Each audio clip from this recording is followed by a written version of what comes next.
চলো আজকে লুচি খেতে যাব। আমার মামার বাড়ি আমার বাড়ির কিন্তু একদমই পাশে, মানে বলতে পারো ওই 5 মিনিটও লাগে না যেতে হেঁটে। সেখানে সরস্বতী পুজো হয়েছিল, তো পরের দিন লুচি খাওয়ানো হচ্ছে। কি করে ছাড়া যায় বলো তো? তাই আমি এখানে একদম রেডি শেডি হয়ে চলে যাচ্ছি।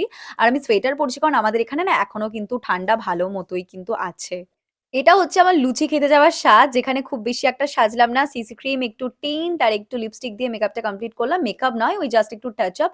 আর যা যা ইউজ করেছি মেকআপ কিন্তু দেখতে পাচ্ছ আমি নামের উপরে ট্যাগ করে দিয়েছি। ঝপঝপ গিয়ে ফটফট কিনে ফেলো। তারপর পুচকু গোল্ডিকে আদর করে আমি বেরিয়ে পড়লাম। আর আমি কিন্তু একা যাইনি, আমার সাথে মা গেছিল, আরো অনেকেই গেছিল। আর তোমরা দেখো ঠাকুরটা কত সুন্দর করেছে, মুখটা কি মিষ্টি তাই না? তারপর দেখা হয়ে গেল এই ছোট্ট বদমাসটার সাথে। এটা হচ্ছে আমার একটা দিদির মেয়ে, ওর নাম বিহু। ও কিন্তু খুব বদমাস। তারপর এখানে দেখো সবাই খেতেও বসে পড়েছে, আমরা লাইনে দাঁড়িয়েছি, সেটারই ভিডিও করছিলাম।